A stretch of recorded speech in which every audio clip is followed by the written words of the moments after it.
You are watching the press preview, a first look at what's on the front pages as they arrive. In the next half hour, we'll see what's making the headlines with journalist and author Christina Patterson and broadcaster and psychotherapist Lucy Beresford. So let's see what's on some of those front pages for you now. Well, the Gaza ceasefire is top story in The Observer, which pictures a family heading back to their home in Gaza City after Israel's pullback, with the headline, "The Burden of Hope." The Sunday Times says the White House has warned Sir Keir Starmer that the failure to prosecute two alleged Chinese spies risks undermining the special relationship and could threaten intelligence sharing between the US and UK. The killing in Wakefield prison of paedophile and former Lost Prophets singer Ian Watkins leads The Star, with the headline, "Monster Murdered." Same lead story on the front of the Mirror, rock fiend stabbed to death in prison.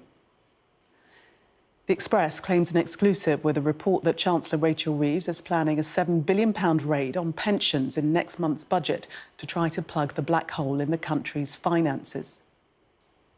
The Telegraph, however, says her main target will be the better off, who will pay what it calls a fairer share to protect working families. The Sunday People, meanwhile, speaks to former Labour Chancellor and PM Gordon Brown, who makes a plea on behalf of children and old people to fight Nigel Farage and Reform UK because of what he says they do to public spending. And we are joined tonight by Christina Patterson and Lucy Beresford. Welcome to you both. Let's start with the Telegraph and the story in all eyes on the Middle East and Gaza. The headline there really looking at, the crowds waiting in Hostages Square. We've had pictures all this evening from Hostages Square, and they were addressed by Steve Witkoff, waiting and hoping that this is the last hurdle before the hostages come home. Yes, and I should probably start by saying I loathe Donald Trump, but he has done a fantastic thing in bringing about this peace, however long it lasts, and we all have to hope it lasts. But I'm not sure anyone else could have got us to this point, and I do think he deserves credit for that. And actually, Steve Witkoff's speech to the crowd was very, very moving. Steve Witkoff lost his own son to an overdose, so he knows what it's like to lose a child. And he spoke with great passion, I thought, and sincerity, and he's done a great job. And he, I have to say, of the people, he and Jared Kushner and Ivanka Trump each addressed the crowd, but he was the only one who mentioned Gazans. And I'm sorry to say that when he mentioned Gazans, there was no response from the people in the crowd at all. I think sympathy for Gazans has been relatively limited in Israel, which is, given that 67,000 at least have died, is very sad. But obviously it's a great day for the hostage families, and they have been through absolute hell. And I hope that the living hostages, and we understand there are, I think, 20 of them, I hope that they are, able to be nursed back to full health and that they can lead relatively normal lives and get on with their lives after the absolute hell they've been through. Lucy, what did you make of the scenes that you saw in Hostages Square this evening? Really powerful. I mean, the headline, in a way, speaks to how fragile this is and the fact that we are so nearly there, but we're not there yet. And nobody wants anything to go wrong. It just feels like the final stage. But unfortunately, this is a part of the world where all sorts of things can happen. If the last 10, 20 years have taught us anything about the Middle East, it's that anything can happen. So you just really pray for these families. They're wearing yellow, they're wearing the yellow ribbons, which have been this big symbol of bringing the hostages home. So there's a lot of focus at the moment in Hostage Square, quite rightly named, on that side of the equation of this particular conflict. And I can understand why there was probably not that much reaction when the Gazans were mentioned in the speech, because for this community, it's always been about getting the hostages back, irrespective of what else happens. And that, for them, is their primary focus. I completely agree. I think Donald Trump has played an absolute blinder. His strategic ambiguity and his ability to kind of bang heads together has really worked in this particular case to bring not just the two warring factions, but also the other states in the region to bring them on board. And the breaking news that you and Nick brought us just now is also picked up in this, which is that Keir Starmer is also going to be going to Sharm el-Sheikh, that this has been rightly seen as a global problem. It's localised geographically, but the ramifications for it are global. And it's quite right that other countries have been seen to kind of try to put their stamp on it and say, yeah, we're all behind you. We are the witnesses to this incredible moment, this incredible ceasefire. Let's get it over the line. And as you say, much praise for Donald Trump. The crowds were shouting, thank you, Trump. But when the name of Benjamin Netanyahu was mentioned, it was a completely different message. Absolutely. Well, he didn't want this war to end. He really didn't. He was strong-armed into it by Donald Trump. And Donald Trump said when he presented the plan to Netanyahu, he got, as always, a lukewarm response because Netanyahu wanted to prolong it indefinitely. And Trump said, why are you always so effing negative?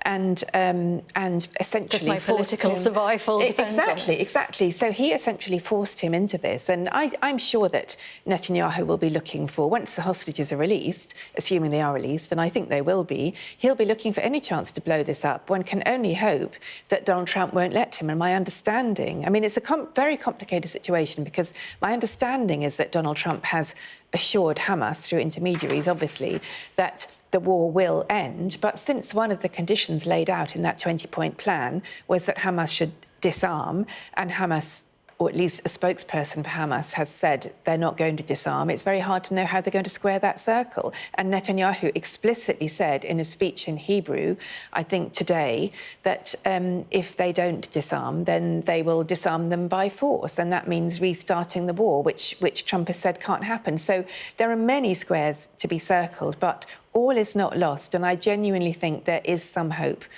More hope than we've seen for many, many years in the Middle East. Which is what Steve Witkoff was saying in Hostages Square today in his speech. I think that's right. And I think there has been a bit of movement, even from Netanyahu, because what you are now seeing is him really highlighting the fact that the hostages are coming home, as if that is the only element that he's really been focusing on. And you can tell that with elections in Israel scheduled for over the next 12 months, he will pivot in order to make that the focus. This is what I delivered. This is...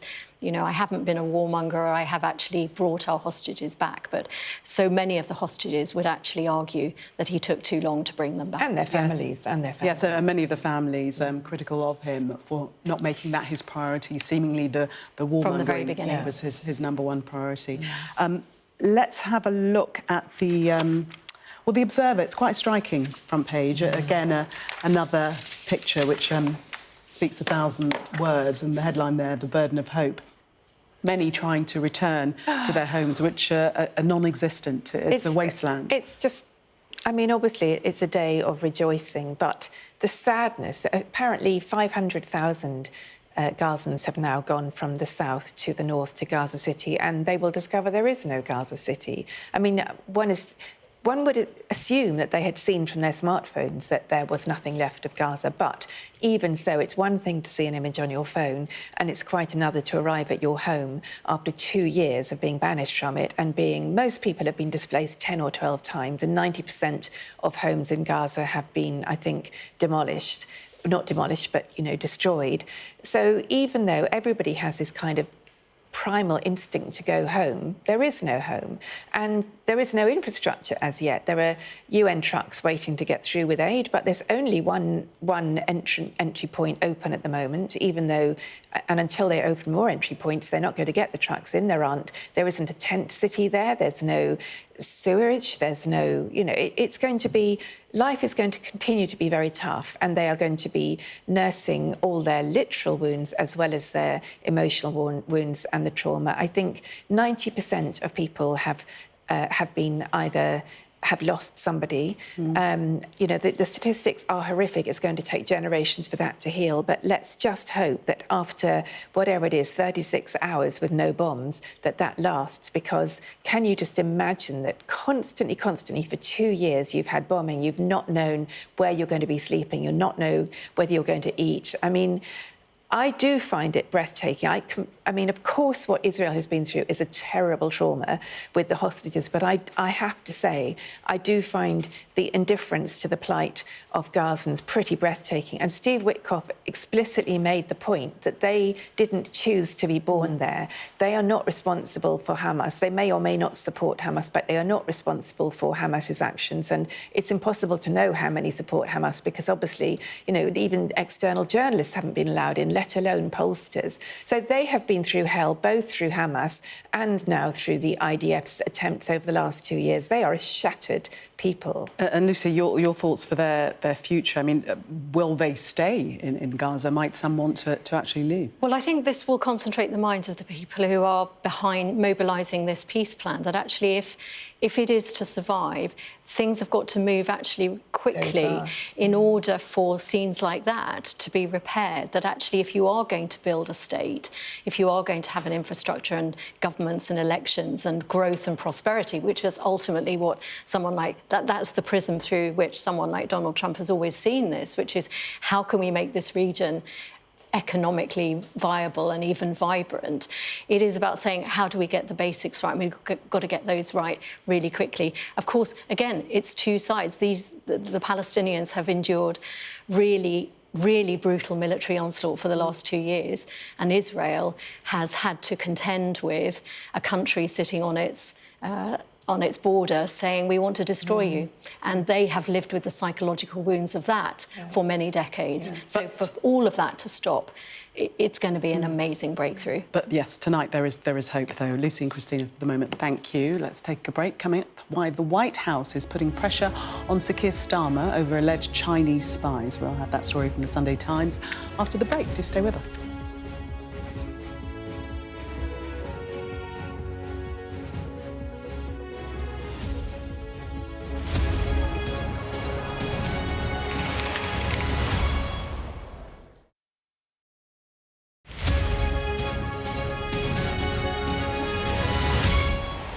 Those vivid colours of summer have faded now, but the trauma for everyone who witnessed what happened here hasn't gone away. Devastation. We lost 3 of them. Ruda Cabana's guilty pleas mean they won't have to relive what they saw in court, but everyone here tells you they'll carry it for the rest of their lives. You see people running red lights time after time after time. This is an offence that sometimes has the most awful of consequences. When you speed through a pedestrian crossing, there is a risk that you could batter somebody to death. She filled our lives with light. She was innocent, she was happy. I'm Greg Milam and I'm Sky's Chief North of England correspondent. He had a beautiful death. He fell asleep in my arms. This is about a dying person's choice to die peacefully when they want to, on their terms. Our app gives you the very best of Sky News wherever you are. Breaking news, videos and analysis. Evidence of the crisis. Podcasts, watching us live. Live here from Washington. Wherever you get your podcast. All in one place. And all at just the touch of a screen. The Sky News app. Get the full story first. The Data and Forensics team is a multi-skilled unit dedicated to providing transparency in journalism. We followed a social media trail that led us to Bristol, where a confrontation between protesters erupted into a full-scale riot. Here it really is pitched battle skirmishes, hurling missiles, throwing punches. We gather, analyse and visualise data to tell data-driven stories. Sky News has been given exclusive data. Sky News has seen 72,000 posts used in this way. Elon Musk says it is, quote, a viper's nest of radical left Marxists who hate America. I think we would generally be called far right, sure. It's called Return to the Land, and they invited me in. Its founder says he is building a fortress for the white race. I kind of want to ask you, after seeing this, do you think what we're doing is immoral? I'm Tom Cheshire, Sky's Data and Forensics correspondent.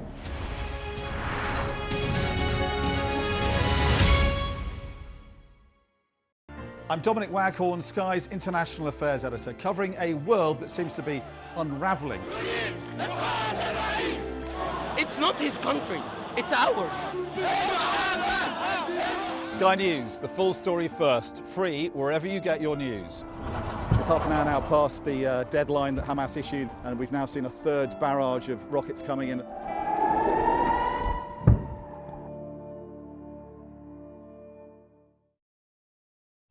We arrive. A secret hospital hidden in the Myanmar jungle, treating the victims of this bloody war. This is Myanmar today. Its military rulers don't want the world to see, but we have. I fight for my own future. I fight for my generation's futures. This is an actual crime. They don't care for that. Myanmar army is only a couple of kilometers away. So this is a major humanitarian disaster.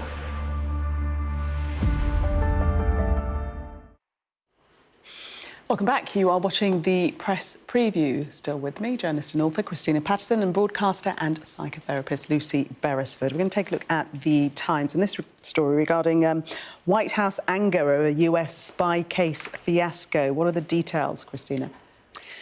Well, just for a change, the White House is angry with the UK because we are failing yet again. We've got a bad school report from Trump and Vance and so on. And this time it's over the case over the two people who are accused of spying, Chris Cash and Christopher Berry. And the case, it's a really complicated situation. I won't go into all the details, but the allegation is that the case was dropped over through the government's fault.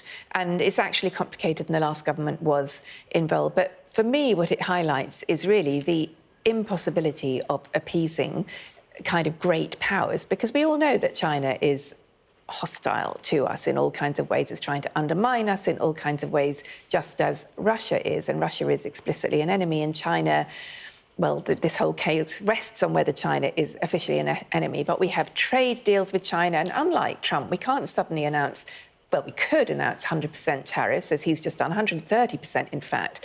But that's already blown up the stock markets in America, and American consumers will suffer as a result of it if those tariffs remain. So most of us have to sadly tiptoe around these superpowers, and it's a very, very difficult situation. So although I can see the risk involved, particularly in having this embassy at Tower Bridge, and they're talking about there might be a basement there that might be used for interrogation or spying. There is talk about reviewing those building plans. Yes, exactly. Well, they've already been rejected by. They've been rejected, but they kind of might be resubmitted. It's a very, very difficult situation to resolve. So I have to admit I have some sympathy for the government in this one. But Lucy, we've got Donald Trump threatening that intelligence sharing might be withdrawn, and that this whole case and the fact that the case was thrown out could affect the special relationship with the US.